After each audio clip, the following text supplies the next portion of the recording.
얼마 전에 제가 읽은 책 가운데 다시 그리스도인 되기라고 하는 책이 있는데요. 그 책에서 저자는 이런 말을 합니다. 한번 좀 따라해 보겠습니다. 오늘날 그리스도인 되기가 참 어렵다. 한 번, 두 번 얘기하는 게 아니고 그 책에서 여러 번 얘기해요. 오늘날 그리스도인 되기가 참 어렵다. 그러면서 몇 가지 요인을 찾는데 크게 두 가지 주 요인이 외부에서 있어요. 하나는 이 시대가 탈그리스도 시대, 기독교 시대. 그래서 아이들이 태어나면서부터 교육과정 또 늘 TV와 매체를 통해서 접하는 것들이 성경이 보여주고 있는 세계와 가치와는 전혀 다른 것들을 완전히 노출되어 있으니까 그들에게 그 기독교의 복음이 들어가는 것이 쉬운 것이 아니다. 또 이 세상이 너무 사회가 가치가 오로지 눈에 보이는 현실적인 것, 그것도 물질적인 것, 또 아주 자기중심적인 이기적인 사고 체계가 세상을 완전히 뒤엎고 있는 세상 가운데 그리스도인으로 살아가는 것이 참 어렵다. 두 번째는 우리의 내부적인 문제인데요. 예수 믿는 사람들이라 할지라도 그리스도인 그러면 그 사람의 정체를 규정하는 말이었습니다. 그리스도인 그러면 그가 뭐 잘 살고 못 살고 여유 있게 살고 못 살고 이 문제가 아니고 그 사람의 인간 본인 정체성을 결정하는 문제였는데 요즘은 우리 예수 믿는 사람들조차 그리스도인 해도 그렇게 이해를 하지 않고 내 이력서 많은 것 중에 종교란 하나 이렇게 선택해서 넣는 정도. 그래서 아주 예수 믿고 그리스도인이라고 하는 것이 부수적인. 사실은 저를 한번 보세요. 그리스도인이라고 하는 게 더 본질적이고 핵심적인 겁니까? 목사라고 하는 게 더 본질적이고 중요한 문제입니까? 그런데 이 시대의 사람들은 예를 들면 그리스도인은 별로 중요하게 생각하죠. 뭐가 중요해요? 목사가 중요해요. 교회의 그리스도인이라고 하는 나의 모습은 별로 중요하지 않고 내가 권사냐 아니냐 이게 중요해요. 사회적 의미의 직분 하나 걸치는 정도로 그리스도인을 생각한단 말이에요. 그리스도인이 그런 것인가? 사실은 그런 거 아니거든요. 예수 그리스도를 향해서 주는 그리스도요 살아계신 하나님의 아들입니다. 이렇게 입술로 고백을 하는데 그 입술의 고백처럼 그의 삶 전체가 하나님 예수 그리스도를 인생의 구세주로 주인으로 모시고 살아가고 내 인생의 마지막 한 줌 흙조차라도 이거 주님을 위해서 바칩니다라고 그렇게 살아갈 수 있느냐 하는 것이죠. 사실은 그런 면에 있어서 상당히 회의적입니다. 저도 이 다시 그리스도인 되기라고 하는 책을 쓴 저자에 동의할 수밖에 없었어요. 그러면서 저는 그런 생각을 했어요. 야, 그럼 너는 어떠냐? 너는 참 그리스도인이냐? 오늘 그 말씀에 대해서 좀 살펴보기로 원합니다. 이미 쭉 다루어서 오셨지만 지난주 13장 끝에 보면 12장과 13장에 보면 사단과 두 짐승으로 형성되는 사단의 삼위일체가 있었어요. 그렇죠? 그 사단의 삼위일체 가운데에 누구를 흉내낸 거라고요? 성부, 성자, 성령 삼위일체 대신 하나님을 흉내낸 것이 사단의 구조예요. 그런데 그 사단의 삼위일체 가운데 사단과 함께 삼위를 구성하고 있는 바다에서 나온 짐승에게 순종하고 그를 추종하는 세상 사람들을 있었어요. 그들이 이마에는 뭐가 써 있다고요? 짐승의 표. 그게 숫자로 나와 있어요. 그 숫자가 뭐예요? 666. 그런데 오늘 본문에는 그 짐승의 표를 받은 666을 받은 사람들과 대비적인 존재에 대해서 오늘 본문을 기록하고 있어요. 이 말씀 우리가 잘 알지만 14장 1절이죠. 한번 읽어보겠습니다. 14장 1절 시작. 또 내가 보니 보라 어린 양이 시온산에 섰고 그와 함께 14만 4천이 서 있는데 그들의 이마에는 어린 양의 이름과 그 아버지의 이름을 쓴 것이 있더라. 666이 짐승의 표를 받은 사람들인데 오늘 본문에는 하나님과 어린 양 대신 예수 그리스도의 소유가 된 사람들을 그들의 이마에 하나님과 어린 양의 이름이 쓰여져 있는 사람들을 또 14만 4천 숫자로 기록을 하고 있습니다. 대비적인 존재죠. 이 사람들이 어떤 사람들인가 하면 흔히 우리가 얘기하는 대로 뭐예요? 그리스도인들입니다. 그리스도인들을 그렇게 표현한 겁니다. 이 말씀을 통해 정말 진정한 그리스도인은 어떤 사람들인지 하는 것들을 좀 살펴보기로 합니다. 첫째, 그리스도인 하면 뭐냐 하면 내가 받은 구원이 전적인 하나님의 주권적 선택과 결정과 은혜로 말미암아 내가 하나님의 자녀 되고 하나님의 자녀로서 세상을 살아가게 된다라고 하는 것을 깨달은 사람입니다. 내가 구원받는 데 있어서 하나님의 자녀 되는 데 있어서 내가 뭐 한 게 있어요, 없어요? 뭘 좀 하셨어요? 여러분이 하나님의 자녀 되는 데 있어서 뭘 좀 하신 게 있냐고요? 전화 있어요, 없어요? 없어요. 누가 하신 것이죠? 다 전적으로? 하나님이 하신 거예요, 하나님. 그래서 로마서 5장에 보면 사도 바울은 고백하죠. 내가 약할 때에, 부족하고 하나님의 앞에 이르지 못할 때에 그때 주님께서 나를 불러주시고, 또 5장 8절에는 내가 아직 죄인 되었을 때, 하나님 인정하지 못하고요, 인정하지 아니하고 하나님 앞에 죄인 되었을 때, 10절에 보면 하나님 앞에 뭐 되었을 때? 원수와 같이 되었을 때 하나님께서 나를 부르셔서 하나님의 자녀 삼아 주셨다. 이게 누구를 통해서 나를 불렀든지 여러분과 제가 이 하나님 앞에 나와서 예배할 수 있게 된 것은 전적인 누구의 은혜죠? 하나님의 은혜라는 것입니다. 사도 바울은 그래서 곳곳에서 그의 서신에 보면 이걸 강조하죠. 내가 나 된 것은 하나님의 은혜라. 고린도전서 15장에 보면 그렇게 얘기하죠. 한번 따라해 보겠습니다. 내가 나 된 것은 하나님의 은혜라. 한때는 사도 바울도 하나님의 은혜로 구원받는 것이 아니고 내가 뭔가를 좀 해서 구원받는 줄 알았어요. 그래서 자기의 출신 성분, 정통 유대인이라고 하는 것이 자동적으로 하나님의 자녀가 되고 하나님 백성 되는 줄 알았어요.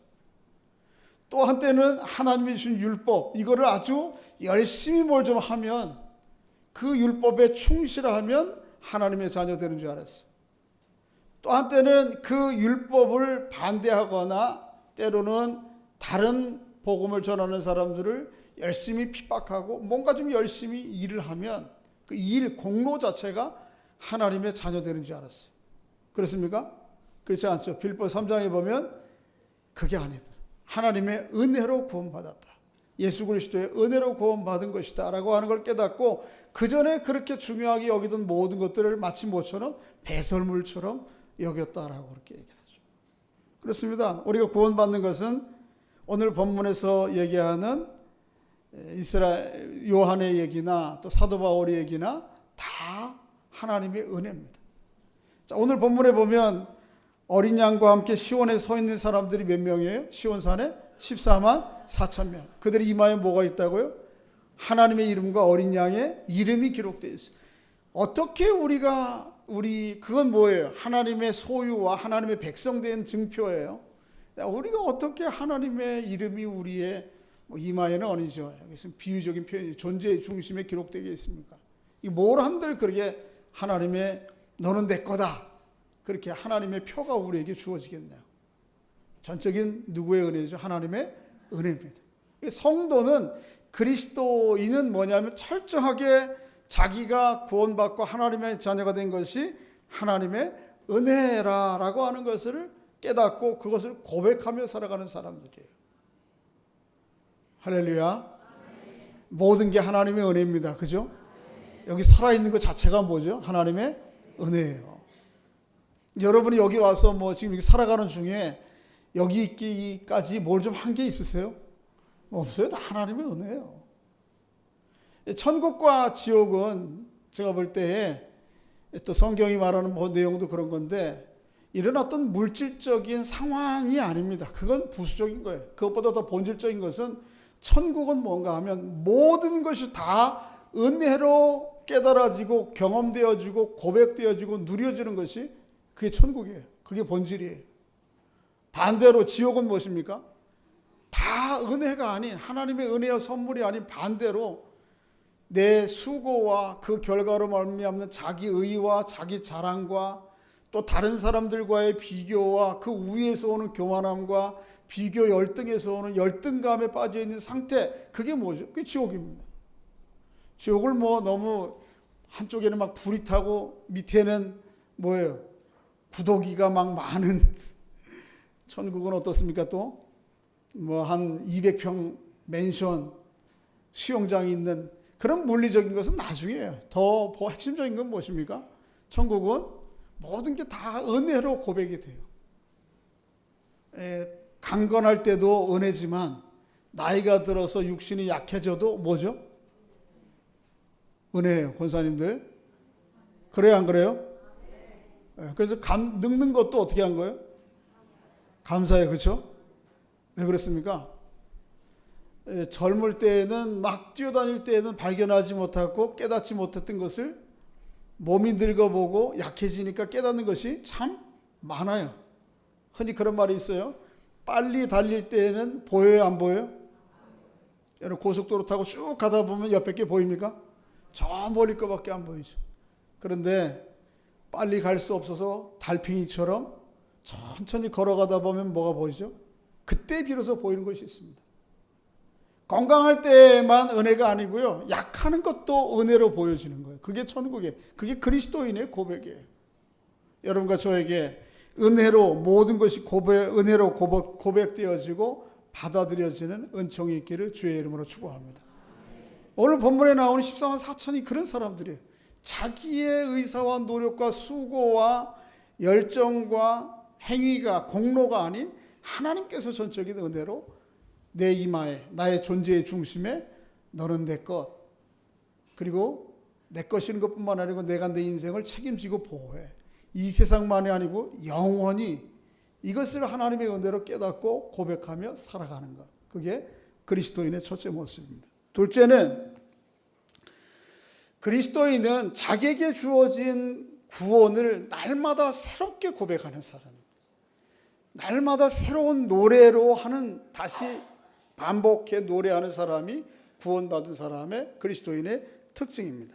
자, 한번 2절 읽어보겠습니다. 2절 시작. 내가 하늘에서 나는 소리를 들으니 많은 물소리와도 같고 큰 우레소리와도 같은데 내가 들은 소리는 검은 고 타는 자들이 그 검은 고를 타는 것 같더라. 한 절 더. 그들이 보좌 앞과 내 생물과 장로들 앞에서 새 노래를 부르니 땅에서 속량함을 받은 14만 4천 밖에는 능히 노래를 배울 자가 없더라. 14만 4천이 뭐하고 있어요? 노래하고 있습니다. 무슨 노래? 새 노래.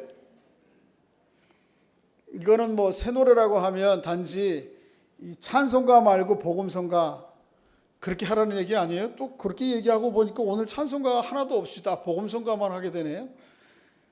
새 노래는 뭐냐 하면 과거의 하나님의 구원 사건이 그것으로만 고백되어지는 것이 아니고 나의 구원 사건으로 고백되어져서 나의 이 시대의 지금의 노래로 고백되어지는 상황을 얘기합니다. 성경에 보면 창세기에서 계시록까지 쭉 보면 하나님의 위대한 구원의 사건, 은혜의 사건이 있고 난 다음에는 그 뒤에 반드시 뭐가 있어요? 노래가 있었어요. 하나님이 베푸신 그 구원에 대한 것들을 하나님의 백성들이 계속해서 노래했습니다. 그래서 구약 성경 중에서 하나님의 구원 사건의 가장 전형적인 사건이 뭐죠? 출애굽 사건이죠. 출애굽 사건 이후에 하나님께서 모세를 통해서 뭐를 지으라고요? 노래를 짓게 만들었어요. 그래서 그 노래가 출애굽기 15장에 나와요. 또 이스라엘 백성들이 광야 40년 동안 쭉 생활하고 난 다음에 하나님께서 모세를 통해서 또 노래를 지어서 백성들에게 부르라 그래요. 신명기 31장 19절과 21절에 보면 이런 말씀이 있어요. 이제 너희는 이 노래를 써서 이스라엘 자손들에게 가르쳐 그들의 입으로 부르게 하여 이 노래로 나를 위하여 이스라엘 자손들에게 증거가 되게 하라. 그들이 수많은 재앙과 환난을 당할 때에 그들의 자손이 부르기를 잊지 아니한 이 노래가 그들 앞에서 증인처럼 되리라.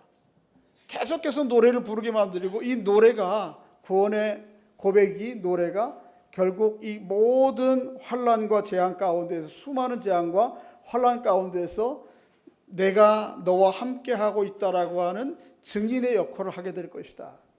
이게 좀 불행한 것은 우리의 받은 구원을 과거 이스라엘 믿음의 선조들이 한 사건으로만 우리가 고백하는 게 문제예요. 이게 불행한 것입니다. 그게 아니고 뭐예요? 누구의 노래로? 나의 노래로. 그때 그 사건의 노래가 아니고 지금 내 노래로, 새 노래로 불려지는 사람, 부르는, 고백되는 사람, 그 사람이 바로 그리스도인이죠. 그 이외에도 성경은 수많은 노래들이 많아요. 다윗은 심지어는 어떻게 했죠? 자기 궁중 안에 전형적으로 하나님을 노래하는 뭐가 있었어요? 찬양단이 있었습니다. 악기 부대가 있었어요. 악기를 다루는 전문적인. 또 다윗과 솔로몬은 아주 하나님 앞에 예배하고 노래하는 일에 뛰어난, 그래서 시인이요 뭐예요? 가수예요. 이렇게 하나님 앞에 그렇게 노래를 늘 받은 은혜들을 노래로 했습니다. 여러분과 제가 그렇게 노래하는 은총이 있기를 바랍니다. 시편 전체는 뭐예요? 시편 전체는 하나님에 대한 노래예요. 그래서 어떤 분들은 그런 분들이 계세요. 목사님, 왜 이 복음송은 이거 찬송가 아니지 않습니까? 그래요. 이 찬송가, 여기 있는 게 찬송이지 이건 찬송 아니지 않은가? 그래서 한동안 한국 교회에 이 CCM 복음송이 들어올 때 이거에 대한 상당히 거부감이 있었는데, 그렇게 치면은 굉장히 오해예요. 왜냐하면 한때에는 교회가 시편 찬양 이외에는 찬송이 아니라고 여겼던 때가 있어요. 시편에 있는 가사를 그대로 찬양하는 찬송. 요즘 이제 그걸 다시 반복하기 위해서 시편 찬송을 합니다만은, 여러분 이 찬송가 안에는요, 국가가 들어있을까요? 안 들어있을까요? 묻지 않겠죠. 이 안에는요, 여러 나라의 국가가 있습니다. 이 찬송에는 여러 나라의 각국의 민요가 있을까요? 없을까요? 우리를 얘기하면 뭐예요? 아리랑, 아리랑, 이런 민요가 있을까요? 없을까요? 여러 곡이 들어있습니다. 그런데 그걸 그러니까 또 여기에는 뭐도 들어있어요? 전쟁터에 군인들이 나가는 군가도 들어있습니다. 군가. 곡조를 다양하게 따와왔고 그 안에 하나님의 구원과 창조의 사건들을 가사화한 것일 뿐이지, 그래서 이 찬송가 이외에는 찬송가가 아니다, 되게 무식한 소리예요. 제가 우리 교회에서 어느 분에게 그런 항의를 좀 받은 적이 있어요. 왜 목사님 찬송가만 찬송가지 CCM 이게 무슨 노래입니까? 잘 모르는 거죠. 여기에는 그래서 원래 이 정통 찬송가는요, 이게 대부분 언제 만들냐면 1800년대 후반인데 900년 초반에 유럽과 미국의 부흥기 때에 만들어졌습니다. 원래 중세 천년 동안의 찬송가는 여러분 바하나 그런 사람들이 만든 고전 미사곡이에요. 그거 우리가 하지도 못해요. 그런데 이 부흥기 때에 사람들이 좀 더 익숙하게 찬송을 가지고 하나님 앞에 은혜 받고자 만든 아주 단순한 곡조의 반복 곡조의 찬송이 뭐죠? 이겁니다. 그러니까 그 전에의 하나님을 드리는 찬송에 비해 보면 이 찬송가는 그야말로 어떻게 보면 그런 관점으로 보면 조금 더 좀 수준 낮은 음악이에요. 찬송가는 그렇게 볼 수 있는 게 아니에요. 그 안에 하나님의 어떤 의미가 들어있는가. 그래서 때로는 시편 찬송 이외에는 찬송이 아니다. 그럼 우리가 부르는 이 찬송가는 사실은 다 찬송가가 아니에요. 물론 이 안에 찬송 몇 곡 시편 찬송이 있지만 잘 모르는, 그러니까 우리 시대에 딱 멈춰가지고 그 관점으로만 모든 것을 보는 되게 편협한 사고입니다. 그렇지 않습니다. 중요한 것은 뭐예요? 하나님께서 그 시대와 그 사람의 상황 가운데 주신 하나님의 구원의 은혜들을 자신들의 노래로 어떻게 되는 거예요? 고백되는 일이 중요하다는 것입니다. 이게 꼭 노래를 하자 안 하자 이 문제가 아니고 우리의 마음에 나의 구원의 고백으로 고백되어지는 것, 그게 그리스도인의 모습입니다. 과거의 성경의 내용을 과거의 역사적인 기록과 사건으로 잘 알고 이해한다 이게 아니고, 이 성경의 모든 내용과 하나님의 구원의 역사들이 나의 사건으로 나의 고백으로 고백되어지고 노래되어지는 은총이 여러분과 저에게 있기를 주의 이름으로 축복합니다. 그래서 요한계시록에 보면 이 노래가 많아요. 그래서 요한계시록에 이제 쭉 노래가 쭉 계속 나오다가 마지막 끝날 때도 뭐로 끝나죠? 사실은 노래로 끝납니다. 찬송 19장에 보면 계시록 19장에 할렐루야 라고 하는 3번의 노래가 나와요. 이게 어린 양의 혼인잔치에서 하는 하나님의 구원의 마지막 피날레죠. 우리에게 늘 하나님의 구원이 그렇게 반복 노래되어져야 됩니다. 그런 은혜가 있기를 주의 이름으로 축복합니다. 그런 의미에서 찬송 하나 하고 그 다음에 설교하겠죠. 제가 오늘 찬송을 좀 몇 곡 하려고 그러는데 시간이 너무 없어서 그냥 중간에 하나만 해야 되겠어요. 너의 하나님 여호와가 중간에 뛰어넘어가서 해야 되겠어요. 은혜로다는 뛰어넘어가서 너의 하나님 여호와가 너희 가운데 계시네 찬양 하나 하고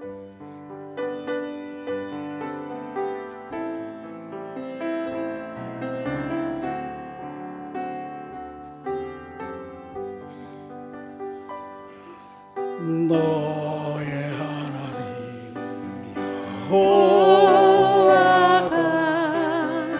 너의 가운데 계시니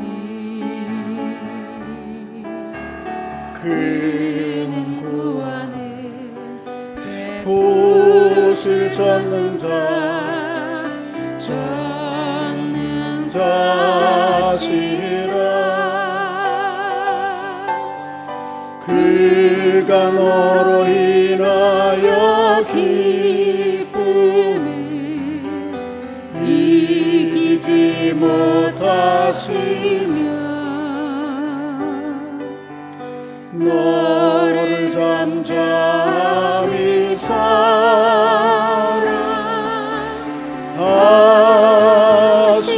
사랑하시며 즐거이 부르며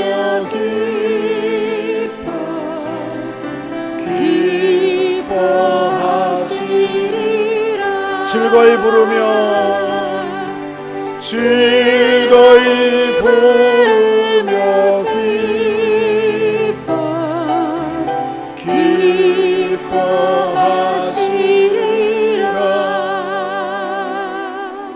기뻐하시리라. 하나님이 우리를 그렇게 기뻐하시는 것처럼 우리에게 구원을 베푸신 하나님 날마다 기뻐 나의 노래로 새 노래로 부르며 이 생애를 갈아가는 여러분과 제가 될 수 있기를 주의 이름으로 축복합니다.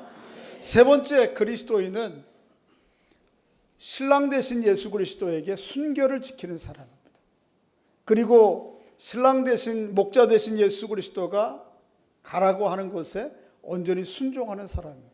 그리고 하나님 맡겨주신 사명을 끝까지 감당하는 순명의 사람입니다. 이것을 좀 더 한마디로 용어적으로 이렇게 제가 표현했어요. 한번 따라해 보겠습니다. 순결, 순종, 순명하는 사람. 순결한 사람 뭔지 알겠죠? 순종하는 것도 뭔지 아시겠죠? 순명은 뭐예요? 하나님이 주신 사명을 잘 끝까지 감당하는 것입니다. 이게 그리스도인입니다. 오늘 보면 4절 5절이 그거를 기록하고 있어요. 한번 읽어보겠습니다. 4절 시작. 이 사람들은 여자와 더불어 더럽히지 아니하고 순결한 자라. 거기까지만요. 이 사람들은 그리스도인들은 어떤 사람들이라고요? 여자와 더불어 더럽히지 아니하고. 그러면 다 여기는 다 도충각들만 계시나? 그 얘기 아니죠. 또 독신들만 있나요? 그거 아니죠. 성경에서는 여자와 더불어 더럽혔다라고 하는 것을 하나님 이외의 다른 신, 다른 이방, 또 하나님의 말씀과 그 가치가 아닌 세속적 가치를 따라 사는 것을 표현할 때에 이렇게 표현한 겁니다. 그래서 그것을 음행했다 그러고 행음했다 그렇게 표현해요. 그러니까 오늘 본문의 4장 여자와 더불어 더럽히지 아니하고 순결한 사람이라고 하는 것은 예수 그리스도에 대한 신앙의 고백을 그 신랑 대신 예수 그리스도에 대한 신앙의 정조를 지키는 것을 말합니다. 그래서 예수님께서 중요하게 여기시는 가치가 나에게도 중요하고 또 예수님께서 의미 있게 여기는 것도 나도 의미 있게 여기고 그래서 하나님의 말씀과 가치가 내 인생의 가장 중요한 요소다라고 하는 것을 변치 않는 것입니다. 하나부터 열까지. 주님께는 제가 한 95% 정도 순결하게 순종하며 신부로 살고 5% 정도는 조금 그러면 안 되겠습니까? 이런 건 안 되는 거예요. 그렇죠? 여러분 한번 그렇게 한번 좀 생각해 보세요. 이제 자꾸 여자에 대해서 여자를 여기 좀 성경에 보면 이 문화 자체가 조금 남성 중심적인 사회 가운데 배경에서 쓰여졌기 때문에 이런 표현이 있는 건데 거꾸로도 마찬가지죠. 예를 들면 어떤 아내에게 남편이 와서 여보, 내가 365일 중에 360일은 당신에게 온전히 순결하고 순종하고 당신만을 사랑하며 살고 나머지 한 5일 정도만 다른 여자. 그러면 부인된 여러분들께서 이야 365일 중에 360일이나 5일 괜찮아, 내가 5일 더 붙여줄게. 그럴 분 계세요? 365일 중에 360일이 아니고요, 평생 살아가는 중에 한 날이라도 다른 여자를 쳐다보거나 외도를 하게 되면 신앙의 정조를, 아니 부부간의 정조를 지킨 것이 아니죠. 근데 우리가 주님을 섬길 때 그런 모습으로 섬긴다는 거, 섬겨야 된다는 것입니다. 아, 주님 좋습니다. 주가 그리스도여 살아계신 하나님의 아들 맞는데 저는 또 세상도 조금 좋습니다. 그래서 세상은 한 5% 정도만. 그래서 여기 그게 돼요, 안 돼요? 안 된다는 거예요. 주님께 신랑 되신 예수 그리스도에게 온전한 신앙의 정조를 지키며 살아가는 것, 그게 그리스도인이에요. 두 번째는 무엇입니까? 한번 4절 다시 한번 읽어볼까요? 시작. 이 사람들은 여자와 더불어 더럽히지 아니하고 순결한 자. 그 다음 어린 양이 어디로 가든 인도하든지 따라가는 자며. 거기까지요. 어린 양이 어디로 가든지 따라가는 것, 그걸 뭐라 그러죠? 순종이라 그럽니다. 내가 이해가 안 돼요. 나에게 유익이 없고 오히려 어떻게 해요?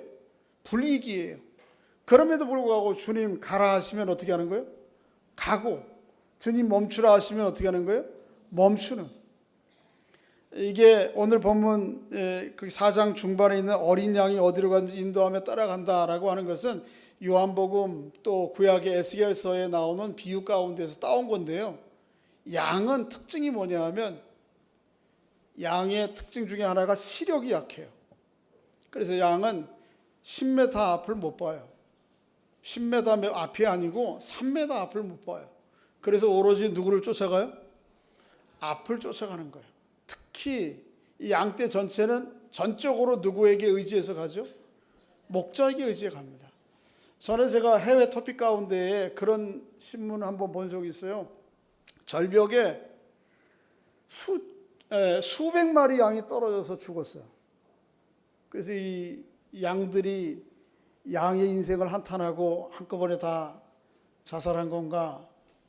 아니에요. 그게 뭐죠? 처음에 앞서간 양이 길을 잘못 들어서 절벽을 뛰어 미끄러져서 떨어내리니까 뒤에 오는 양들이 다 그냥 따라가다가 다 몰살돼 죽은 거예요. 그게 양의 특징이에요. 이게 부정적인 특징이지만 이걸 좀 적극적으로 성경은 표현하죠. 양은 목자가 가라 하면 어떻게 해요? 오는 거고요. 막대기로. 그만 멈추라 하면 어떻게 해요? 멈춰 서 있어요. 이게 뭐예요? 전적으로 주님께 순종하며 가는 그리스도인의 모습을 그렇게 그리고 있는 것입니다. 주님 가라 하시면 가고, 주님 멈추라 하시면 멈추고.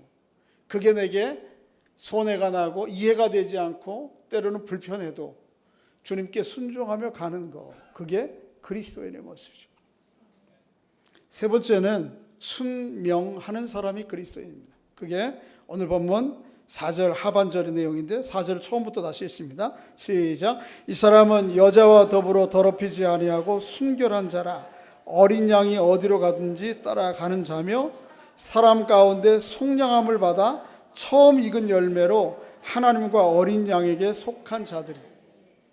하나님의 사람들은 처음 열매로 누구에게 속한 사람? 하나님과 어린 양에게 속한 사람, 드려진 사람, 이런 뜻입니다. 들어보세요. 여기 처음 열매라고 하는 것은 농사를 해보신 분들은 뭔지 알아요. 특히 구약 성경에서 처음 열매는 누구에게 드려지는 거죠? 네.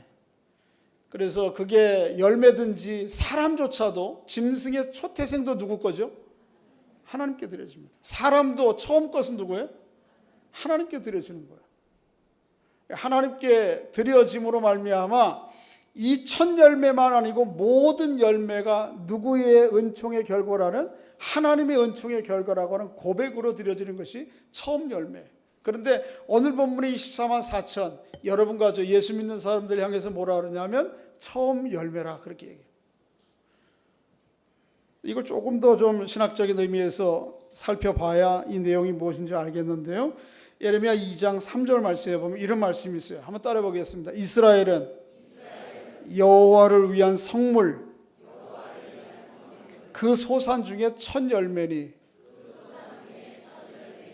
이 세상의 많은 사람들 가운데 특별히 이스라엘이 하나님의 뭐라고요? 첫 열매야. 첫 열매가 있으면 그 다음에 나중 열매 있어요, 없어요? 당연히 있죠.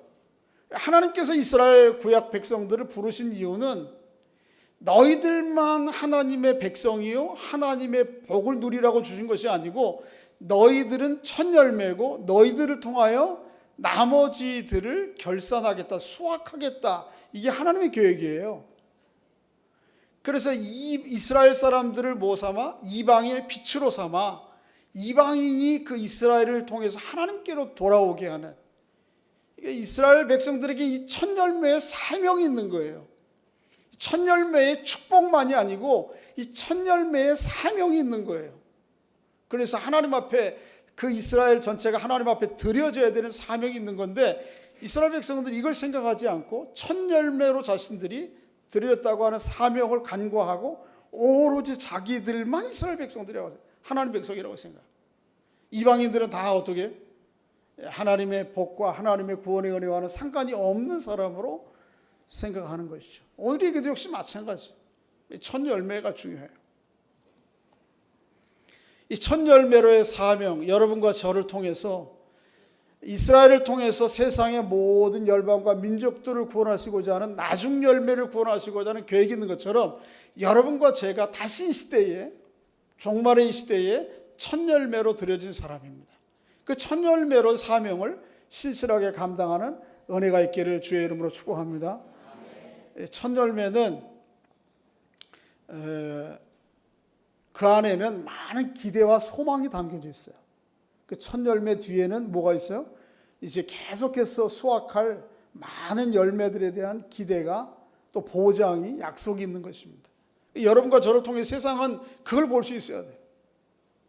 그리고 그렇게 첫 열매로서의 사명을 여러분과 제가 감당하는, 그게 그리스도인들의 모습이에요. 제가 시골에서 살아가지고 이 첫 열매 하면은 좀 생각나는 게 늘 있어요, 마음에. 제가 어르신들이 별로 신앙생활 그렇게 열심히는 안 했는데 그때는 그래도 교회를 존중하고 교회를 섬기는 목사님들을 좀 존중했던 것 같아요. 그래서 어머님이 호박 농사를 지으면 호박의 첫 결실을 하잖아요. 따먹잖아요. 그렇죠? 그러면 호박을 따면 3개를 땄다 그러면 이거를 우리 밥상에 요리를 해서 안 올리고 이거를 뭐 신문이나 비료포대 이런 데 싸가지고 저 교회 목사님 갖다 드리고 오라는 거예요. 제가 어렸을 때인데. 근데 저희 시골 교회, 고향 교회에는 한 300, 400, 각 직선거리는 한 300-400m, 동네 걸길을 돌아가면 400m, 한 500m 가까이 될까요? 저 언덕에 있었고 우리 집은 저 밑에요. 그런데 호박 3개 따면 또 호박 3개 목사님 갖다 드리고 와라. 또 동북콩 따면 동북콩 상가 처음 열매 따가지고 목사님 갖다 드리고 와라. 솔직히 제가 좋았겠어요? 안 좋았겠어요? 교회 목사님 섬기는 거 제가 제일 귀찮고 못마땅했던 사람이에요. 그 사람이 목사가 됐으니 진짜 큰일이긴 하네. 다른 건 몰라도 첫 열매는 누구에게 드려지는 것이다? 하나님께 드리는 마음으로 목사님 갖다 드리라. 여러분과 제가 하나님께서 그런 기대를 하신다고. 우리가 전부가 아니에요. 우리가 끝이 아니야. 우리가 만물이지 끝물이 아니에요. 여러분과 저를 첫 열매로 삼아 하나님은 세상에 남은 모든 사람들을 만물까지 구원하시고자 하는 마지막 열매까지 거두시려고 하는 하나님의 계획과 뜻이 있어요. 그 사명을 받은 사람이 여러분과 저입니다. 그 사명을 끝까지 신실하게 순명하는 여러분과 제가 될 수 있기를 주의 이름으로 축복합니다. 사도 바울은 사도행전 20장 23절 24절에 보면 밀레도에서 에베소 장로들과 헤어져요. 그런데 이 헤어짐이 어떤 의미인지 사도 바울도 알고 에베소 장로들도 알아요. 여기서 지금 어디로 가느냐 하면 예루살렘으로 가요. 예루살렘에 가는 많은 핍박과 환란이 그의 앞날이 어떻게 전개될지 성령을 통해서도 알려졌고 장로들이 예측하는 상황이에요. 제발 좀 예루살렘으로 가지 마십시오. 사도 바울 목사님 오늘날로 얘기하면 장로들이 붙잡는 거예요. 가면 위험합니다. 가면 죽습니다. 어떤 일 당할지 모릅니다. 그럴 때 사도 바울이 하는 말이 뭐죠? 나의 달려갈 길과 주 예수께 받은 사명, 이것을 마치려 하면은 나의 생명을 조금 더 귀한 것으로 여기지 아니하노라. 이게 뭐예요? 순명하는 사도 바울의 모습이에요. 이게 누구의 모습이에요? 모든 그리스도인의 모습이에요. 여러분을 하나님은 첫 열매 삼으셔서 여러분 가정 모두를 만물까지 구원하시기를 원하십니다. 이 시대의 한국 교회를 통해서 이 세상 전체를 하나님이 구원하시기를 원하고, 이 시대에 믿는 여러분과 저를 통해서 이 한국의 모든 사람들의 구원 얻기를 원하시고 마지막 열매까지 하나님께서 거두시기를 기대하시는 거예요. 그런 통로로, 그런 사명으로 우리를 하나님께서 사용하시겠다. 그게 교회의 모습이에요. 그리스도인의 모습이에요. 그 사명 감당하는 여러분과 제가 될 수 있기를 주의 이름으로 축복합니다. 서로에게 한번, 옆에 분들을 한번 좀 축복해 주십시오. 순결하고 순종하며 순명합시다. 할렐루야. 그렇게 주님을 신실하게 섬기는 남은 생애가 여러분과 저에게 있기를 주의 이름으로 축복합니다. 아버지 하나님, 우리 감사합니다. 저희들을 사랑해 주셔서 그리스도인 되게 해주신 것 감사합니다. 하지만 이 세상 사람들이 생각하는 것처럼 정말 우리가 그리스도인인지, 또 주님 앞에 우리의 자신의 모습들을 돌아보게 됩니다. 하나님께 구원받은 것 전적인 하나님의 은혜인 것을 깨닫고 그 구원에 대하여 날마다 새롭게 나의 고백과 노래로 고백하며 이 믿음의 여정을 걷는 저희들 될 수 있도록 은혜를 베풀어 주시옵소서. 또 신랑 되신 주님 앞에 믿음의 정절을 지키고, 또 주님 말씀이시라면 무엇인지 행하고 순종하는, 또 첫 열매로서의 사명을 순명하는 저희들 될 수 있도록 은혜를 베풀어 주시옵소서. 예수님의 이름으로 기도하옵나이다. 아멘.